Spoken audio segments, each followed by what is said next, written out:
Okay guys, चलो। तो अभी आप लोगों ने जैसे रिक्वेस्ट करी ना, तो जनता की पुरजोर फरमाइश पे आपके सामने पेश है प्रोविजन के हमारे क्वेश्चंस में बैठ के अभी यही लिख रहा था आराम से आप लोगों के लिए। ठीक है, तो अपन एक एक करके इसको सॉल्व करना स्टार्ट करें क्या? चलिए आइए, सबसे पहला केस पकड़ते हैं अपन।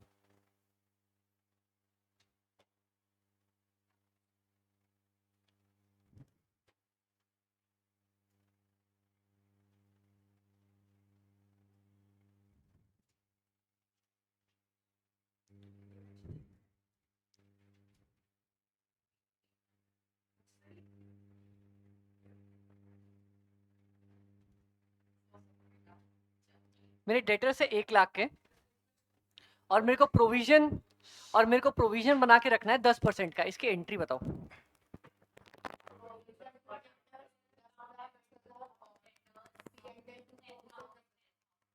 दो एंट्री हमारे पास, एक तो profit and loss account DR to provision for doubtful debts, और उससे भी पहले provision for doubtful debts DR to हमारे डेटर्स। ठीक है, डन। कितने कितने के? 10,000, 10,000। कुछ डाउट है क्या पहले वाले क्वेश्चन में? कोई डाउट है क्या? चलो लिख लो आप लोग, पहला वाला पॉइंट लिख लो। ऐसे करके 7 लिखेंगे ना, तो सातों अपने को एक साथ याद रहेंगे। किसी भी पॉइंट को फिर पकड़ेंगे तो आसान हो जाएगा। मैं ना बेसिक से शुरू करके सबसे लास्ट वाले पॉइंट पे खत्म करता हूँ, फिर देखते हैं किसी पॉइंट पे अपने को डाउट रहता है क्या।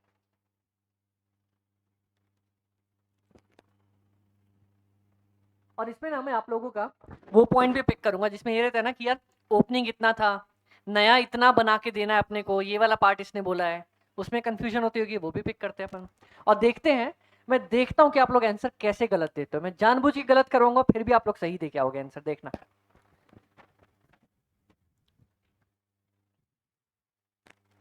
इसीलिए जिस चीज से डरते हैं ना, उससे कभी भी भागना नहीं चाहिए, उससे हमेशा लड़ो, पक्का डन हो जाएगा। मैं आप लोगों को एग्जांपल देता हूँ। 12th में ना मैंने मैथ्स ले ली थी, ठीक है, और मेरी किस्मत इतनी अच्छी, लोग मैथ्स को 6th सब्जेक्ट पे रखते हैं ना, 6th सब्जेक्ट, 5th में म्यूजिक या आर्ट्स वगैरह ऐसा कुछ रखते हैं क्या? नहीं, 5th पे होता है ना यार, मतलब एक तो हमारा अकाउंट्स होता है, एक बिजनेस स्टडीज, एक इकोनॉमिक्स, एक इंग्लिश, और 5th ऑप्शनल। ऑप्शनल में क्या?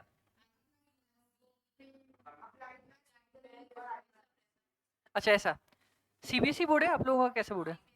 अप्लाइड मैथ्स हमारे में पता नहीं क्या ही था फिर। अच्छा, अब भी हुआ है। हमारे टाइम पे क्या था ना, जो मैथ्स फिजिक्स केमिस्ट्री वाले बंदे पढ़ते थे वही मैथ्स था, तो मैंने बोला ठीक है भैया रख लेते हैं। और 5th में लोग क्या रखते थे, म्यूजिक या फिजिकल एजुकेशन वगैरह रखते थे क्या? म्यूजिक में सबको 95 प्लस ही आते थे। डन, आंख बंद करके 95 प्लस। सिर्फ 5 क्वेश्चन होते थे, वो लिख के आने होते थे, 95 प्लस सबको मिलते थे। ठीक है, तो मैंने क्या किया, मैंने 5th पेपर मैथ्स रख लिया।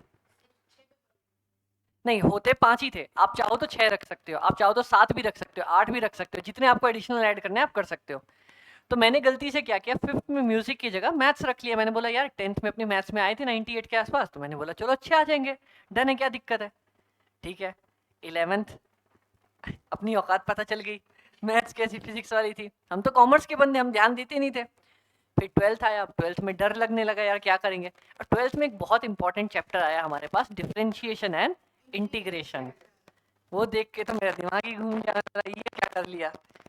अब और हमने क्या कर रखा था, हमने टीचर भी कॉमर्स वाला ही चूज किया था, जो कॉमर्स के मैथ्स पढ़ाते ठीक ठाक, मतलब बेसिक फिजिक्स वाली हमने टीचर ज्वाइन नहीं करी, जो मतलब साइंस वाले स्टूडेंट्स को मैथ्स पढ़ाते थे। तो अब टाइम आ गया नवंबर का, मैंने बोला यार अब तो डन, लग गए अपने, लंका लग गई, कुछ नहीं होने वाला। तो क्या किया, मैंने सबसे मोटी बुक आती है आई गेस मैथ्स की, कोई आर डी शर्मा करके, मैंने बोला चलो इसी को उठाते हैं। उस आर डी शर्मा में पता नहीं कितने कितने क्वेश्चन होते, 100, 150, 200। हाँ, तो मैंने वो सारा वो बैठ के बनाया अपना, और डिफरेंशियल इंटीग्रेशन के वो सारे मतलब 1 डेढ़ 2 महीने मैंने उसी को घसा, तब जाके कहीं गलती से मेरे मैथ्स में 82 मार्क्स के आसपास आए। अगर वो अरे जितने अपने आए वो कम ही रहेगा। अगर अगर इसमें इसमें आ जाते ना अपने 95 प्लस, तो फिर मैं आज यहाँ नहीं खड़ा होता। मेरे को सीए करने का कोई मन ही नहीं था, मेरे को कभी सीए का मन नहीं था। मेरा मन था मेरे को एमबीए करना था 12th के बाद, वो तो मार्क्स अच्छे नहीं आए तो सीए करनी पड़ गई अपने का। नहीं नहीं सही में, मतलब इसलिए नहीं कि सीए बेकार कोर्स है या कुछ भी चीज़ है, मेरा मेरा इंटरेस्ट एमबीए में था। सीए बहुत अच्छा कोर्स है। और मैं, मेरी 12th में बनी थी 87%। हाँ तो फिर बताओ। डीयू में मिला ही नहीं ना एडमिशन अपने को, मेरे को डीयू का मन था जाने का, मिला ही नहीं एडमिशन, बहुत ज़्यादा। अब प्लस हमारा था जनरल कैटेगरी, तो कोई चांस ही नहीं बना अपना तो दूर दूर तक, इसलिए अपन सीए किया। लेकिन लेकिन आज मैं बहुत खुश हूँ कि मैंने सीए किया। अगर मैं सीए नहीं करता तो मैं यहाँ नहीं खड़ा होता, और मेरे को वो करने नहीं मिलता जो मेरे को पसंद था। तो सीए ने बहुत कुछ दिया मेरे को, बहुत बहुत कुछ, गलती से मिला, बहुत कुछ मिला। चलो कहाँ से कहाँ अपन पहुँच गए। नहीं देखो, बहुत लोग ऐसे होते हैं जो सीए अपनी मर्जी से नहीं करते, घर वालों के प्रेशर की वजह से, कोई किसी और वजह से, है ना भाई, है ना, मतलब खुद खुद की मर्जी से। हाँ हाँ। लेकिन यकीन मानो गाइस, सीए बहुत बहुत ज़्यादा अच्छा कोर्स है, बहुत ज़्यादा। मतलब ये कम पैसों में ना आपको वो सारी चीज़ें देगा जो बड़े बड़े कोर्स नहीं दे सकते। आप यकीन मानो, जब मैं अपनी इंडस्ट्रियल कर रहा था, मेरी डेली मीटिंग होती थी न्यूयॉर्क टीम से और लंदन टीम से। वो लोग अंग्रेजी में बोल रहे होते थे और हम उनको समझा रहे होते थे। तो बहुत बहुत ज़्यादा अच्छी चीज़ें देने वाला आपको सीए कोर्स। तो आप लोगों ने चूज़ किया तो एक बार अपनी ताली बजा लो यार। बहुत बहुत बहुत ज़्यादा अच्छा कोर्स है सीए। ठीक है, अपन स्टार्ट करेंगे। आप क्वेश्चन कहाँ भटक गए अपन, किधर से किधर। चलो गाइस, तो ये पहला वाला केस समझ में आया कि अपने को डेटर्स इतना था, प्रोविजन अपने को 10% बनाने बोला, अपन ने बना दिया। अब सेकंड वाला केस मैंने क्या लिख रखा है यहाँ पे, सेकंड वाला केस पकड़ते हैं। ठीक है, ये सेम चीज है। ठीक है,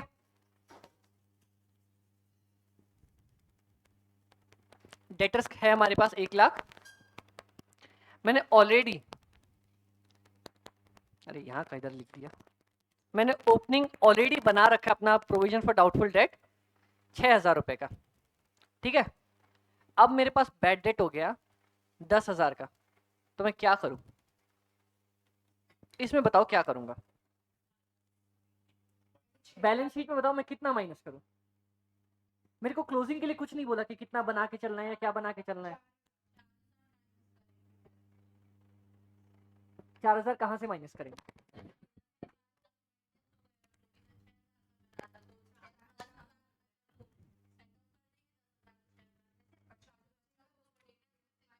एग्जैक्टली। तो क्या यही पॉइंट मैंने नहीं बोला था कि 100 का मैं पहले ही प्रोविजन बना के चल रहा हूं, अगर 120 का बैड डेप्ट हो गया तो 20 का और प्रोविजन बना दूंगा, तो 4,000 का और प्रोविजन बन जाएगा अपना। अब देखो इसकी एंट्री किधर किधर कैसे कैसे होगी।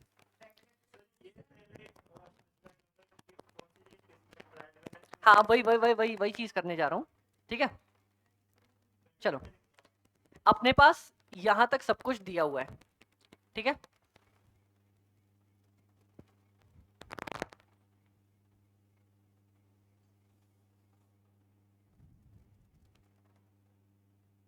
ये दोनों पॉइंट मेरे ओपनिंग ट्रायल बैलेंस, मतलब ट्रायल बैलेंस में दिया हुआ है। अब एक चीज बताना आप लोग, मेरा बैड डेट हो गया 10,000 रुपए। ठीक है, यहां तक क्या मैं सोच रखा था मैंने, यार 6,000 तो मेरा पहले ही नुकसान हो जाएगा, क्या उसके लिए मैंने पहले ही पैसे साइड में रखे हुए थे। तो मैं रोऊंगा किस चीज को लेके, 6,000 को लेके कि 4,000 को लेके, क्योंकि 6,000 के लिए तो मैं पहले ही रो के बैठ चुका हूँ कि यार उतना तो मेरे जाने ही वाला है। आप लोग अब एक बात बताना, क्या जब ये मैंने प्रोविजन फॉर डाउटफुल डेट बनाया था तो पीएनएल टू पीडीडी किया था क्या, जब भी बनाया होगा 6,000 रुपए का, ये मैंने किया होगा क्या कभी जब भी बनाया होगा। तो इतने के लिए तो मैं पहले ही रो चुका, तो अब मेरे को कितने के लिए रोना है।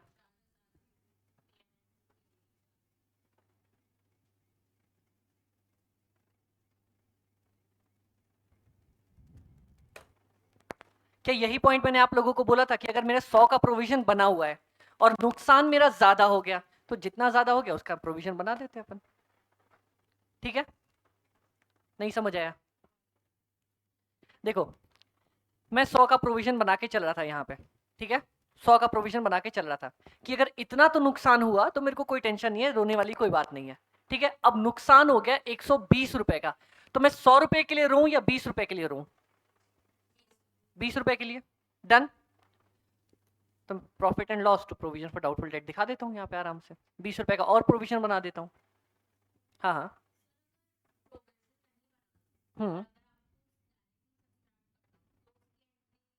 तो देखो अब हम इसको, नहीं क्या नहीं करना हमें, फिर से बताओ। ठीक है, तो देखो अब हम पहले इसकी एंट्री देखेंगे एक बार। इसके लिए इस केस में मैं क्या करूंगा, अब इसको अगर बैलेंस शीट पे लेके आए, ठीक है, हमारा डेटर्स कितने पे खड़ा है, 1 लाख पे, और मेरा प्रोविजन कितने का बना हुआ है, 6,000। ठीक है, मैं दो तरीके से दिखा सकता हूँ क्या इसको, या एक सबसे पहला पॉइंट, ओपनिंग प्रोविजन मेरे पास था 6,000 का, क्लोजिंग मैंने, क्लोजिंग नहीं, एक और बना दिया मैंने प्रोविजन फॉर डाउटफुल डेट 4,000 का, मेरा डेटर अब नेट 90,000 पे आ जाएगा। क्या मैं एक ये तरीके से दिखा सकता हूँ कि मैं 6,000 के लिए पहले ही रो चुका था, मैं 4,000 के लिए और रोया, मेरा 90 पे डन करके आ गया। ठीक है, या फिर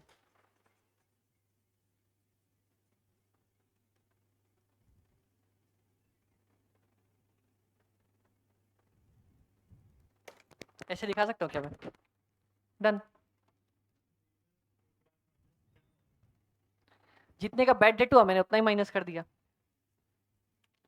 क्योंकि क्योंकि क्योंकि क्योंकि मेरे को क्या क्लोजिंग बनाने बोला क्या उसने कि क्लोजिंग प्रोविजन रखना है, तो मैं कुछ भी और क्लोजिंग रखूंगा क्या, नहीं, बात खत्म। बैड डेट डायरेक्ट माइनस करके दिखा दिया। आपको ये तरीका अच्छा लगा या पुराना वाला, दोनों ही सेम लगे, कुछ डाउट है क्या इस पॉइंट पे, एक बार ध्यान से देख लो, कुछ डाउट है क्या इस पॉइंट पे।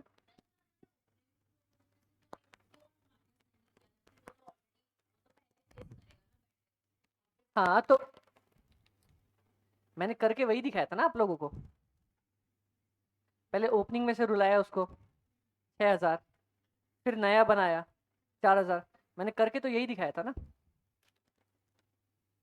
हमने किया तो वही था। क्योंकि जब भी मेरे पास ओपनिंग प्रोविजन होगा तो क्या प्रोविजन बोलेगा कि भाई पहले मैं नुकसान बर्दाश्त करूंगा, उसके बाद डेटर के आसपास जाना है कि नहीं, कुछ डाउट आया क्या, अब बताओ। पीएनएल में ट्रीटमेंट मैं कितना पहले ही ट्रीट कर चुका हूं प्रॉफिट एंड लॉस में, अब प्रॉफिट एंड लॉस में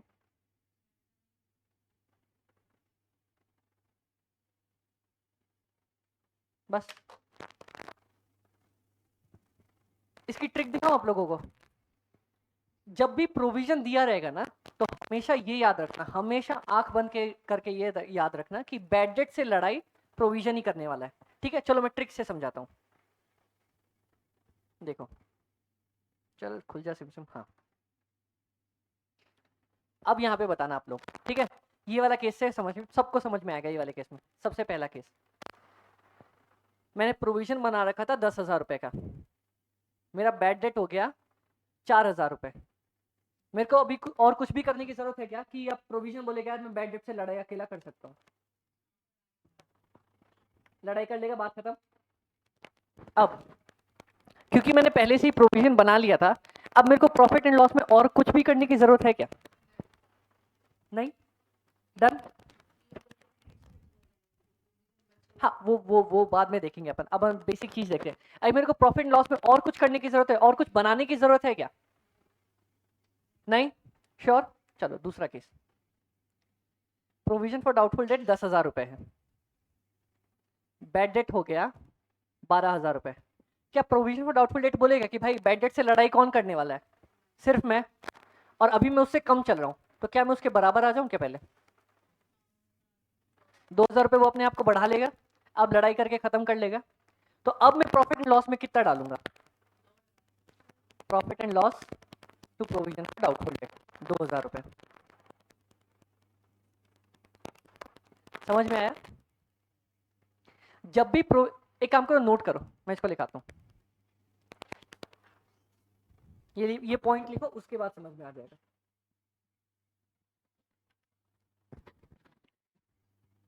whenever provision for doubtful debt या provision for bad debt is given along with bad debt, so try to set off along with bad debt. When provision for doubtful debt is given along with bad debt, so first try to set off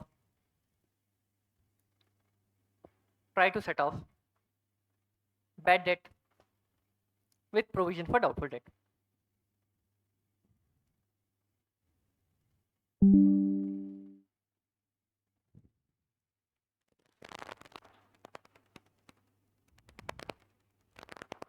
समझ में आया guys?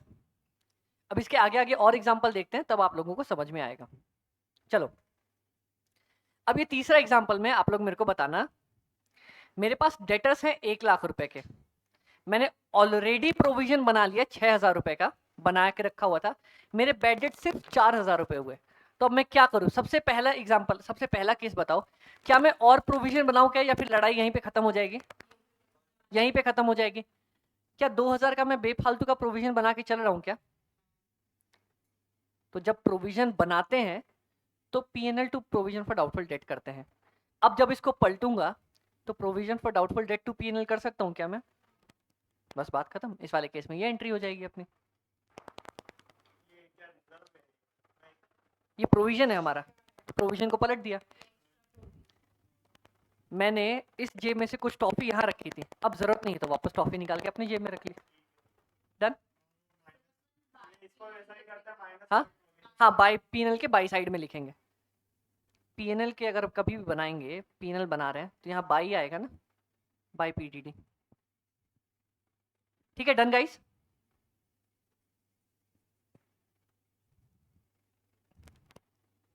अब चौथा वाला case interesting है और वहां से अपने को मजे आने स्टार्ट होंगे। यहाँ पे आपका वो कंसेप्ट क्लियर हो जाएगा, ओपनिंग और क्लोजिंग वाला। और सेम चीज ना अपन ने एनपीओ में पढ़ी है, तो मैं वहां से लिंक भी करवाता हूँ आप लोगों को। ठीक है,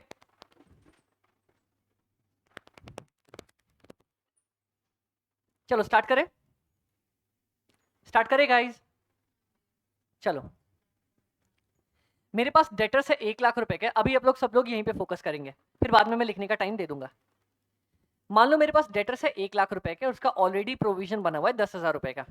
ठीक है, भाई साहब बोलते हैं कि प्रोविजन जो है ना, क्लोजिंग प्रोविजन, वो 15% होना चाहिए।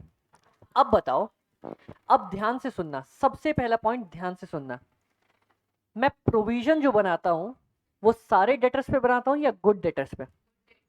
यहाँ पे गुड डेटर्स कितने हैं? ध्यान से गलती करो, कोई दिक्कत नहीं है। देखो एग्जैक्टली ये जो प्रोविजन मैंने बनाया 10,000 का, ये प्रोविजन बनाया है, क्या ये मेरा एक्चुअल नुकसान है क्या? नहीं। तो मेरे गुड डेटर्स कितने चल रहे हैं? अभी भी 1 लाख ही चल रहे हैं, तो मैं प्रोविजन कितना बनाऊंगा? 15,000। अब आप लोग बताओ, 10,000 मैंने पहले ही बना के रखे हैं, 15,000 बनाने हैं, तो मैं कितना और बना लूं? तो क्या इसकी entry profit and loss to PDD 5,000 हो जाएगी कि नहीं हो जाएगी? इसको ना फिर मैं अलग से आप लोगों को लिखा दूंगा, अभी समझ लेते हैं, फिर मैं लिखवा दूंगा। ठीक है, क्या ये एंट्री हो जाएगी कि इस केस में? और मेरे को कुछ भी करना पड़ा क्या इसके अलावा? बैलेंस शीट में पता है कैसे दिखाऊंगा? डेटर में से या तो डायरेक्ट 15 माइनस कर दो, या फिर माइनस PDD 10,000, अरे 10,000 माइनस एक और PDD दिखा देना 5,000। डन, जैसे सहूलियत लगे। ठीक है, डन। अब अगला वाला पॉइंट पकड़ते हैं। टेंशन मतलब इसको, ये अपना लास्ट ही पॉइंट है, इसके बाद आराम से मैं इसको नोट करवा दूंगा। अब ये वाला पॉइंट पकड़ो। डेटर्स है मेरे पास 1 लाख रुपए, प्रोविजन मैंने ऑलरेडी 10% बना लिया है। भाई साहब बोल रहे हैं, सबसे पहला केस पकड़ो कि अब मेरे को प्रोविजन ही रिक्वायर्ड नहीं है, मेरे को कोई प्रोविजन नहीं चाहिए भाई, मेरे सारे बंदे अच्छे हैं। तो मैं क्या करूंगा? 10,000 को पलट दूंगा। प्रोविजन बनाने की एंट्री क्या होती है? पीएनएल टू प्रोविजन, तो पलटने की एंट्री क्या होगी? प्रोविजन टू पीएनएल, तो मतलब पीएनएल के क्रेडिट साइड में अपने पास आ जाएगा ना, डन। और डेटर साइड में कैसे आएगा? डेटर पूरे 1 लाख दिखाएंगे। पहले 1 लाख में से 10 माइनस करके दिखाते थे, अब वो 10 माइनस नहीं करेंगे, 1 लाख दिखा देंगे, डन। देखो आप देखो, आपका पॉइंट मैं समझा, आप कहाँ कंफ्यूज किए। पहले अपन ऐसे दिखाते थे क्या इसको, 1 लाख माइनस 10,000, ऐसे दिखाते थे ना इसको। अब क्या मेरे को 10,000 दिखाने की जरूरत नहीं है ना, तो मैं यहाँ पे 10,000 की का 0 लिख सकता हूँ क्या, और यहाँ पे पूरा 1 लाख पे दिखा दूंगा। ठीक है, समझ में आया? बोलते हैं मेरे को रिक्वायर्ड ही नहीं है, मेरे को प्रोविजन नहीं चाहिए। हाँ, बोलते चाहिए नहीं अब मेरे को। अब चलो इसी का एक और एग्जांपल पकड़ो। बोलता है कि मेरे को प्रोविजन 8% ही चाहिए, उस केस में क्या करेंगे? Exactly exactly. अगर बोलते हैं मेरे को 8% ही प्रोविजन चाहिए, तो कितना प्रोविजन चाहिए मेरे को? 8,000। मैंने प्रोविजन बना कितना रखा है, तो मैं क्या करूंगा, 2,000 का प्रोविजन पलट दूंगा। तो इसकी एंट्री क्या आएगी ये देखना, 1 लाख लिखूंगा, माइनस 10,000 मैंने कर ही रखा था, पहले ही करके चलता था। अब क्या किया मैंने, प्लस 2,000 पलट दिए मैंने, तो ये आ जाएगा कितना, 92,000। और पुराने वाले आपके केस में आप जो कंफ्यूज किया था, ये देखो उसको ऐसे लिखो। पहले मैं ये लिख रखा था मैंने, ऐसे लिख के चलता था ना मैं, अब 10,000 पलटने थे, प्लस 10,000 कर दो, आंसर आ जाएगा 1 लाख। क्लियर हुआ? अब चलिए ये कंसेप्ट पकड़ते हैं। ये वाला कंसेप्ट अगर आपने क्लियर कर दिया तो डन, कोई दिक्कत नहीं आएगी। मेरे पास डेटर्स हैं 1 लाख रुपए के, और प्रोविजन है मेरा 6,000। मेरे बैड डेट्स हो गए 4,000, और प्रोविजन की रिक्वायरमेंट है 10%। सबसे पहले बताओ मेरे को प्रोविजन कितना बनाना है, क्लोजिंग प्रोविजन बताओ। क्लोजिंग प्रोविजन बनाना कितना है? हाँ बताओ, कैलकुलेट करके बताओ आप लोग। मैं क्लोजिंग प्रोविजन कितना बनाऊं? क्या हुआ? नहीं, 1 लाख रुपए, 1 लाख। चलो आपका 9600, और कोई?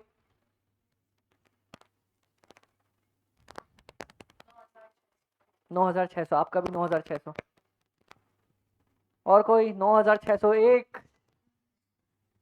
चलो चलो चलो, और कोई कैलकुलेट करो। 9,602। देखो चलो हम इसे समझते हैं। मैंने आप लोगों को क्या बोला, प्रोविजन मेरा, क्लोजिंग प्रोविजन या कोई भी प्रोविजन गुड डेटर्स पे बनता है या टोटल डेटर्स पे? गुड डेटर्स पे। मेरे यहाँ गुड डेटर्स कितने हैं? सबसे पहले 1 लाख तो मेरा सही सही बंदा चल रहा था, बैड डेट हो कितने का गया, 4,000 का, तो मेरे गुड डेटर्स कितने बच गए, 96,000। क्लोजिंग प्रोविजन कितना मांग रहा है बेचारा, 10%, कितना, 9600। मैं ऑलरेडी प्रोविजन बना के कितने का चल रहा हूँ, मेरे को और कितने का प्रोविजन बनाना है?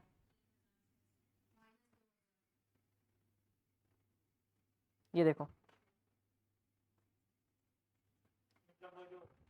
डेटर्स 1 लाख थे, ठीक है, प्रोविजन मैंने कितने का बना रखा था, 6,000 का। क्लोजिंग प्रोविजन कितना है, 9600। 3600 का और बनाऊंगा, 3600 अपना डाल दिया यहाँ पे, और अब देखना है यहाँ पे, ये देखो, ये देखो गाइस, ये देखो, 6,000 मैंने प्रोविजन बना रखा था। हाँ 6,000 मैंने प्रोविजन बना रखा था, 4,000 इसने 4,000 लड़ाई कर ली बैड डेट से, अब कितना बच गया है बेचारा, मेरे को क्लोजिंग कितना चाहिए, तो अब मैं टोटल कितना बनाऊंगा प्रोविजन, तो 7600 का बनाऊंगा। अब आपको समझ में आई ये एंट्री? सबसे पहले मैंने इसीलिए आप लोगों को लिखवाया कि अगर प्रोविजन फॉर डाउटफुल डेट और बैड डेट दोनों दिया हो तो पहले दोनों की आपस में लड़ाई करवाओ। तो इस दोनों भाई ने आपस में लड़ाई करी, 6,000 भाई ने और 4,000 भाई ने, और अपने पास बच गया 2,000 पीडीडी। मेरे से क्लोजिंग कितना मांगा, मेरे से क्लोजिंग मांगा 9600, तो मैं बनाऊंगा कितना,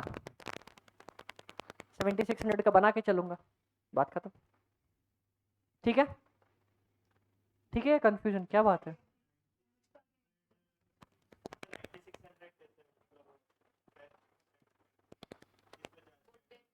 गुड डेटर्स कितने अपने? 1,00,000 माइनस 4,000, गुड डेटर्स अपने 96,000 है ना। डन, ठीक है डन। अब ये वाली एंट्री देखो,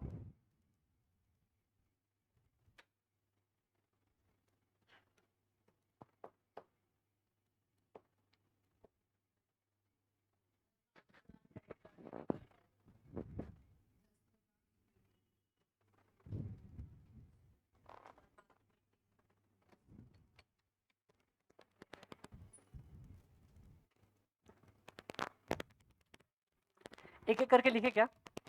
ओपनिंग पीडीडी कितनी है? 20,000। बैड डेट कितने हैं? 10,000। ठीक है, ये दोनों लड़के आपस में क्या बच जाएगा मेरे पास? 10,000। चलो 10,000 अपने पास पीडीडी बच गया। मेरे को क्लोजिंग पीडीडी कितना बनाने बोल रहा है? 5%। गुड डेटर्स कितने हैं मेरे? 90,000 का 5% निकालो, 4500 4500। तो मैं क्या करूंगा, मैंने इतनी पहले ही बना रखी है और मेरे को बना के इतनी चलनी थी। क्रेडिट कर दूंगा 5,5500 क्रेडिट कर दूंगा। डन, बात खत्म। सातों पॉइंट समझ में आए क्या अपने को, या किसी पे कुछ डाउट आया? आराम से देख लो। सेकंड वाला कौन सा? ये? चलो ठीक है, फिर से अपन इसको पकड़ते हैं। सिंपल सी चीज है, देखो अभी आप लोगों ने सारा सॉल्व किया है ना, अब देखो उसी चीज पे आप पकड़ लोगे। मेरे पास ओपनिंग पीडीडी है कितनी? 6,000। ठीक है गाइस, मेरा बैड डेट हो गया 10,000। तो अब मैं क्या करूंगा? मैंने क्या बोला था, दोनों को लड़ाई करवाएंगे अपन। लड़ाई करवाई तो क्या आया? चलो कुछ नहीं करते, लड़ाई करवाई तो क्या आया? नेगेटिव आया 4,000। ठीक है, क्या क्वेश्चन में अपने को कुछ क्लोजिंग पीडीडी बनाने बोला? नहीं बोला। चलो यहां से देखो, क्या क्वेश्चन में कुछ पीडीडी बनाने बोला? नहीं बनाने बोला। मैं उसी तरीके से समझाता हूं। तो अपना क्लोजिंग पीडीडी कितना होना चाहिए? 0। अभी कितना चल रहा है हमारे पास? माइनस 4,000। तो क्या मैं 4,000 बढ़ा लूं? बढ़ाने की एंट्री क्या करेंगे? इसको किसी भी तरीके से समझो आप। अब देखो, क्या इस तरीके से समझ में आया क्या? मैंने सबसे पहले बोला था अगर प्रोविजन फॉर डाउटफुल डेट दिया हो और बैड डेट दिया हो। चलो स्टेप्स लिखो, चलो स्टेप्स लिखो, उसके बाद अपन यही 7 पॉइंट फिर से करते और उसमें आप लोग को बताना मेरे को सबसे पहले। चलो लिखो, स्टेप 1। ये स्टेप कहीं भी किसी बुक में नहीं दिए हैं और इनका किसी भी पुरानी कथाओं से कोई लिंक नहीं है, तो टेंशन लेने की जरूरत नहीं है। ठीक है, चलो step 1। Have a fight between provision for doubtful debt opening and bad debt. Have a fight between provision for doubtful debt and bad debt. Provision for doubtful debt लिखा है ना, उसके आगे ओपनिंग लिख लेना, opening provision for doubtful debt and bad डेप्ट। ठीक है, एंड कैलकुलेट द बैलेंस उसी में। हाँ, adjustment and calculate the balance. Done done done done. ठीक है, second point, find out the closing provision for doubtful debt.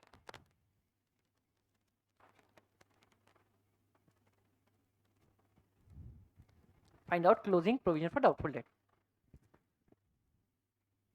Third point सबसे important है। कितने चालाक हो आप लोग। Do as told. Do as told का मतलब, अगर मान लो मेरा ओपनिंग कम है, क्लोजिंग ज़्यादा है तो मैं बढ़ा दूंगा, मेरा ओपनिंग ज़्यादा है, क्लोजिंग कम है तो मैं गिरा दूंगा। ठीक है, डन। चलो अब मैं आप लोगों को एग्जांपल दूं क्या? चलो इसी के बेसिस पे आप लोग सॉल्व करके दिखाना। ठीक है,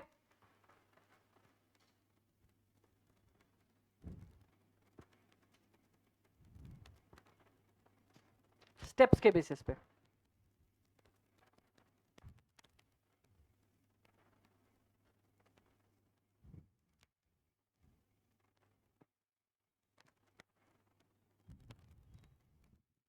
चलो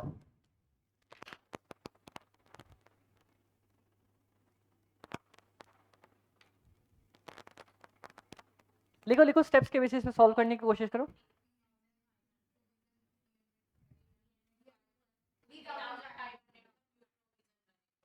ठीक है, डन।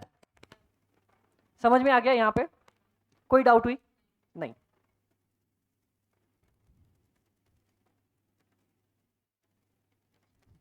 यहाँ पे कैसे बनाया आप लोगों ने? क्या ऐसे बनाया क्या? देखो 6000 था, उसमें से 10,000 पहले माइनस किया, लड़ाई करवाई दोनों की, नेगेटिव आ गया 4000।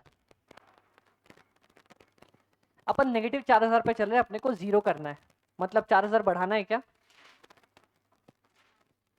ठीक है, तो क्या एंट्री मार देंगे? Profit and loss to PDD. अब यहीं पे अगर मेरा क्लोजिंग पीडीडी 2000 बोल देता, तब मैं क्या करता?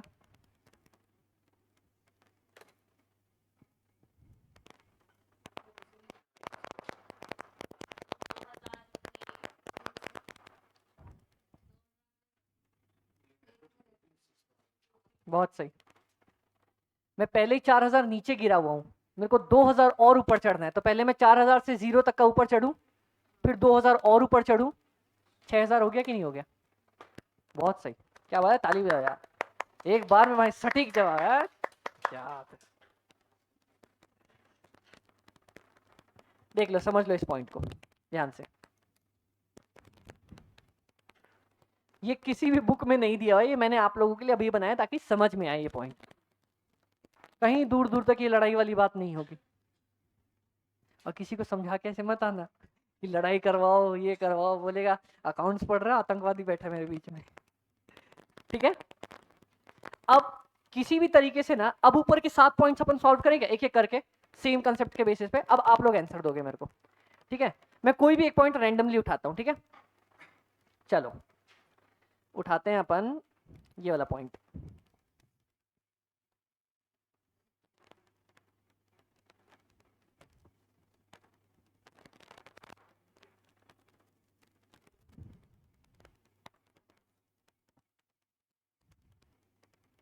चलो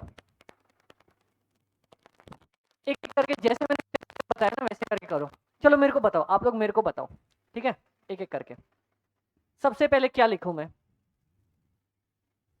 सबसे पहला स्टेप, ओपनिंग पीडीडी लिखूं क्या?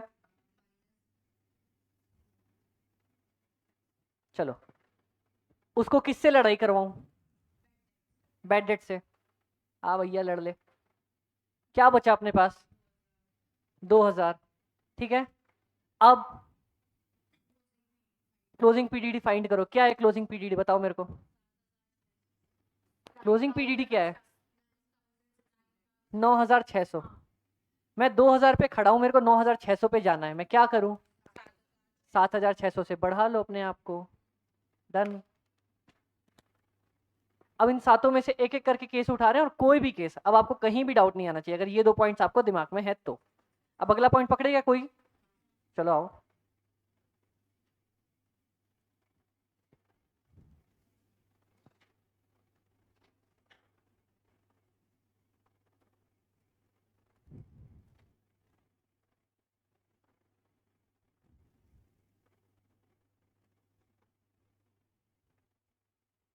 चलो इस वाले केस में फिर से आप लोग मेरे को एक एक करके लिखवाओ। ठीक है, सबसे पहले क्या लिखूं मैं? ओपनिंग पीडीडी कितना? 20000। चलो फिर उसके बाद बैड डेट्स कितने हो गए?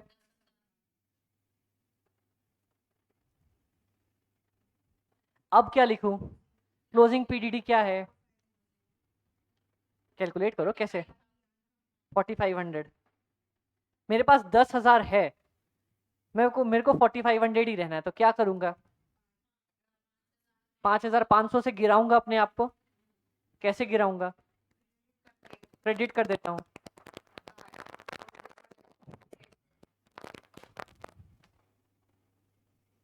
समझ में आया क्या? अब किसी भी प्रोविजन के पॉइंट पे आंख बंद करके आपसे पूछेगा तो क्या सिर्फ आप 2 स्टेप के थ्रू सॉल्व करके आ सकते हो क्या? अब किधर भी इस अकाउंट में घुसना, उस अकाउंट में जाना, कहीं भी कोई डाउट आया क्या? नहीं। डन। समझ में आया? बहुत अच्छे। हो गया। टेंशन ही किस चीज की थी अपने को? अपने सातों केस सिर्फ 2 लाइन से सॉल्व कर दिए। अब आपसे मैं कोई भी केस पूछूं, एक काम करूं, अब ये 7 केस आपके सामने खुले हुए हैं, आप लोग खुद से सॉल्व करके देखो, अगर किसी में आंसर गलत आ रहा हो या अलग आ रहा हो तो मेरे को बताना।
हाँ गाइस, अब इसके बाद ना हमारे पास प्यारे प्यारे छोटे छोटे बहुत ही हल्के से एडजस्टमेंट है।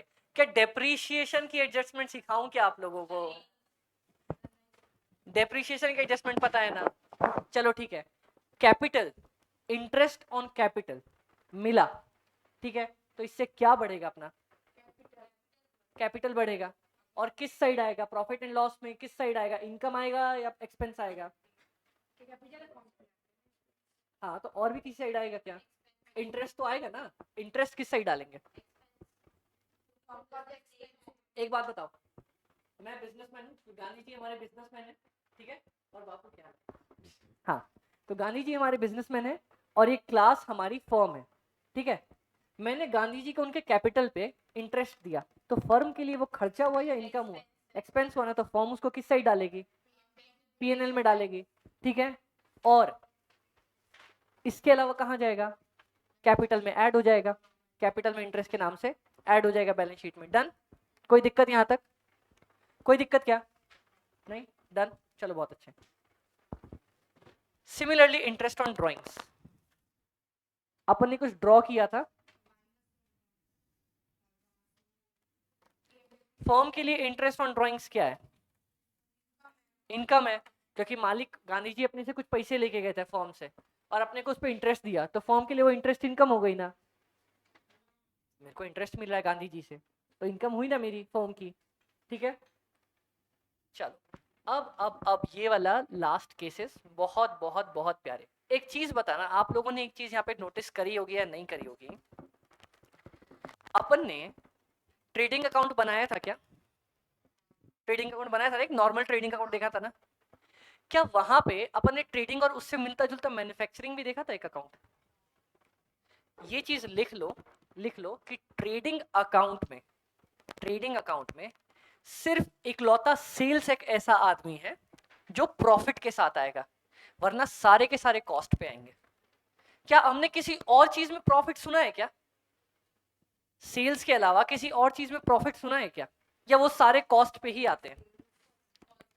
सब कॉस्ट पे आते हैं। रेंट का अपन ने कितना कॉस्ट दिया, किसका क्या कॉस्ट दिया, सब वो आता है। और किसी आदमी को प्रॉफिट के नाम से सुना है क्या हमने? या सिर्फ सेल्स हमारा प्रॉफिट लेके आता है? सिर्फ सेल्स प्रॉफिट लेके आता है ना, तो लिखो only sales will be at cost plus profit, only sales will be at cost plus profit, and all other items will be at cost only.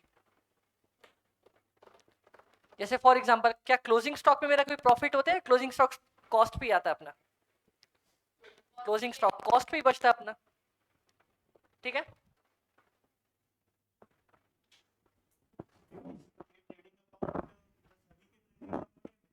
किसी का भी ट्रेडिंग अकाउंट सबका एक ही जैसा बनता है, सिर्फ एक एंट्री बताई थी मैंने अलग होती है, वो इधर परचेज के नाम से आती है, उधर कॉस्ट ऑफ मैन्युफैक्चरिंग के नाम से आती है, बस बाकी चीज वही रहती है।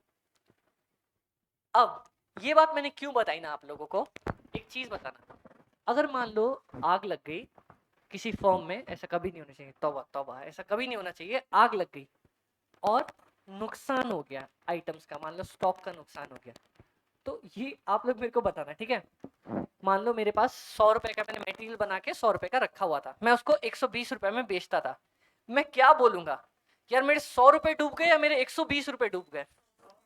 100 रुपए डूब गए। कोई पागल ही होगा जो बोलेगा 120, यार 20 तो कमाया ही नहीं ना तूने, तू बेचता उसको तो कमाता, तूने तो कमाया ही नहीं अभी तक।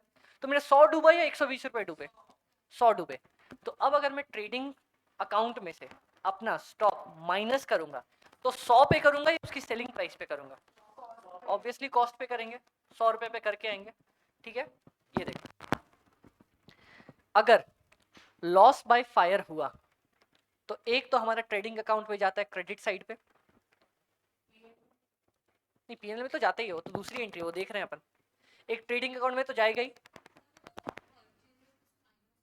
हाँ, एक चीज बताओ, हाँ, अगर मैं चीज इस साइड लिख रहा हूं और उसको माइनस कर दूं, या फिर उठा के उसको इस साइड नहीं डाल सकता क्या? बात तो एक ही चीज पड़ेगी, ठीक है, डन। तो क्या मैं यहाँ पे लॉस लिख सकता हूँ या फिर परचेज में से माइनस कर सकता हूँ? आपको जो अच्छा लगे आप करके आना, ठीक है। अब सबसे पहली चीज, क्या हर एक चीज की दो एंट्री आती है क्या? एक तो मेरा ट्रेडिंग अकाउंट में चला गया, दूसरा लॉस कहाँ जाएगा? जिसका कोई नहीं उसका पीएनएल, तो लॉस मेरा प्रॉफिट एंड लॉस में जाएगा, डेबिट साइड पे, लॉस, लॉस बाय फायर। समझ आया कि नहीं आया? इतने शांत हो गए यार, समझ में आया ना? डुअल एंट्री समझ में है ना, कि एक अपन, एक अगर पता है इसको किसी भी तरीके से समझते हो, ऊपर से नीचे या नीचे से ऊपर, सबसे पहला अगर आपके दिमाग में जो चीज आ रही है, अगर लॉस सुनते ही सबसे पहले पीएनएल आ रहा है तो ठीक है, पीएनएल में डेबिट साइड डाल देना। दूसरा बचा हुआ कहाँ जाएगा? मेरा स्टॉक जला है तो ट्रेडिंग अकाउंट में जाएगा, बात खत्म, ठीक है। ट्रेडिंग अकाउंट में या तो इस साइड दिखा देना नॉर्मल लॉस के नाम से, या परचेज में से माइनस कर देना, डन। चलो अब एक चीज बताना, सेम सेम सेम सेम चीज, ठीक है। ये तो लॉस बाय फायर हो गई, लॉस बाय फायर में क्या हुआ? मेरा सामान जल गया, या फिर मैं ऐसे ही बोलूं, मेरा सामान जला नहीं, निकल के कहीं चला गया, भाग गया, ठीक, मतलब है कि सामान जाने से है, ठीक है। एक तो सामान जल गया, दूसरा सामान के हाथ पांव आ गए तो निकल के चला गया, तीसरा हाथ पांव तो नहीं आता, क्या मालिक उठा के ले जा सकता है क्या सामान को? तो क्या करेंगे? एक देखो, एक तो कहाँ जाएगा, अगर लॉस हुआ था तो प्रॉफिट एंड लॉस में हुआ, ड्राइंग्स हुई तो एक तो ड्राइंग्स में जाएगा, ये तो अपने को पता है, दूसरा वो तो ड्राइंग माइनस होती है ना, दूसरा कहाँ जाएगा इसका एंट्री? अगर परचेजेस अपना स्टॉक कोई मालिक उठा के लेके गया तो स्टॉक भी तो कम करेंगे ना अपन, हाँ, ट्रेडिंग में तो परचेज में से माइनस होगा, दूसरी एंट्री यही तो होगी ना।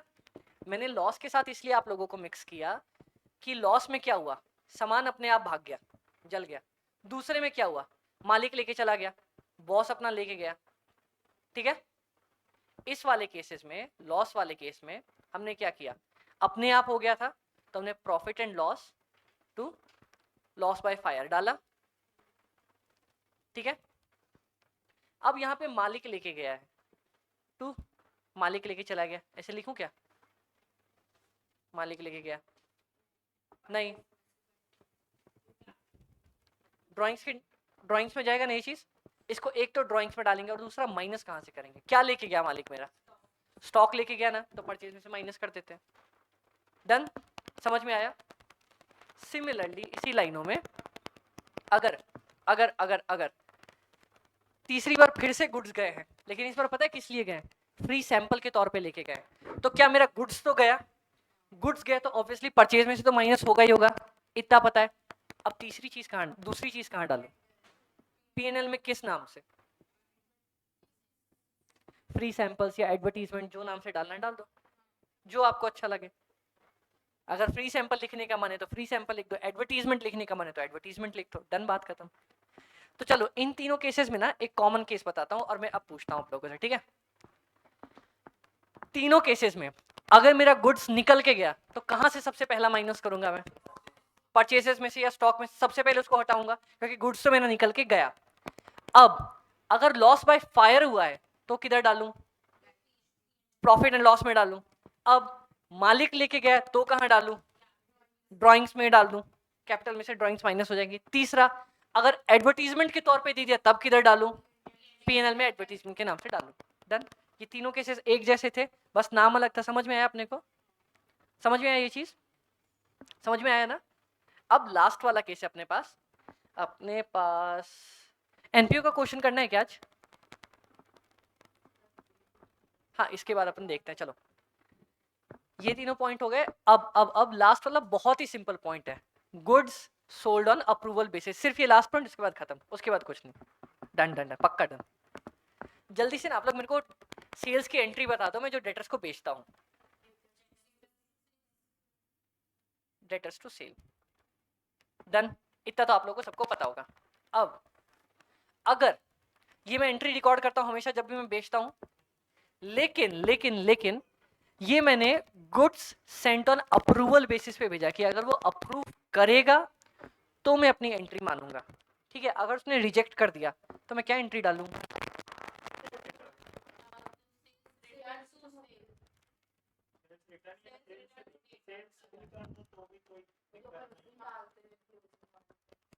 क्या ये करूं क्या मैं, जब मैंने सेल करी तो मैंने ये एंट्री करी, सेल वापस हो गई तो क्या मैं ये एंट्री डाल दूं क्या, सेल पलट दी मैंने अपनी। ठीक है, हाँ हाँ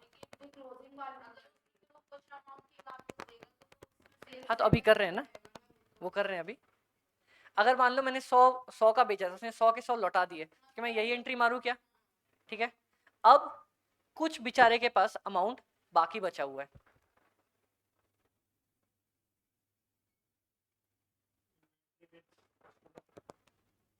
ये देखो,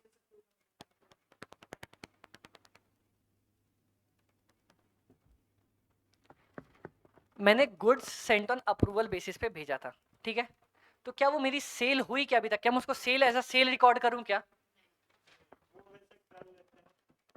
नहीं कैसे कर लेंगे, जब हुई नहीं तो, हुई नहीं तो फिर कहां से कर ले, कर लेते हैं ऐसे, लेते नहीं भैया। अगर अगर अगर मेरी सेल हुई ही नहीं तो मैं कैसे, सेल तो रिकॉर्ड करूंगा ही नहीं, पर उसको क्लोजिंग स्टॉक भी नहीं लिख सकता क्योंकि वो मेरे पास नहीं है ना। तो ट्रेडिंग अकाउंट में उतने गुड्स को गुड्स विद कस्टमर के नाम से दिखा दूं क्या, वरना वरना वरना देखना, मैंने 100 यूनिट्स बनाई थी, ठीक है, 50 यूनिट्स बेची, देखो 100 बनाई थी मैंने, 80 यूनिट्स बेची, ठीक, 20 यूनिट्स मेरे पास वापस आ गई। ठीक है, डन डन। तो मेरे पास क्लोजिंग स्टॉक कितने का होगा, लेकिन अगर क्लोजिंग स्टॉक 30 का ही दिख रहा है तो बाकी 10 का क्या होगा? ऑब्वियसली बेचारा वो लेके बैठा होगा जो मेरे को दे नहीं रहा है, तब तो मेरा जाके टोटल अमाउंट मैच करेगा ना। यहाँ पे 100, यहाँ पे 60, तब तो जाके मेरा यूनिट्स मैच करेगा ना। समझ में आया? ये एंट्री समझ में आई कि अगर मैं गुड्स विद कस्टमर नहीं डालता तो भाई क्या करता उसको, ये 10 यूनिट्स कहीं तो दिखाना पड़ता ना कि यार कहाँ गई है मेरी 10। कोई मेरे से पूछेगा कि ठीक है तूने 100 बनाई, 60 बेच दी, 30 तेरे पास पड़ी, 10 किधर गई? मेरे को लॉस भी नहीं हुआ, मैं एडवर्टाइजमेंट भी नहीं दी मैंने, तो कहाँ से जाएगा? तो goods with customer account. Done? समझ में आया? Done done done done. खत्म करेगा इसको? ठीक है, क्लास ओवर गाइस। डन। अपन ने आज 15 केसेस पढ़े ना। ये मैं एक काम करता हूँ, इसका ये नोट्स मैं आपको अभी के अभी ग्रुप पे भेज देता हूँ। ये 15 केसेस ना फिर से दोबारा से अच्छे से पढ़ के समझ के आना। अगर कहीं भी डाउट हो तो अपन इस पर डिस्कस कर लेंगे। ठीक है गाइस, डन? क्लास ओवर करें? Okay guys, done. Thank you so much, bye bye.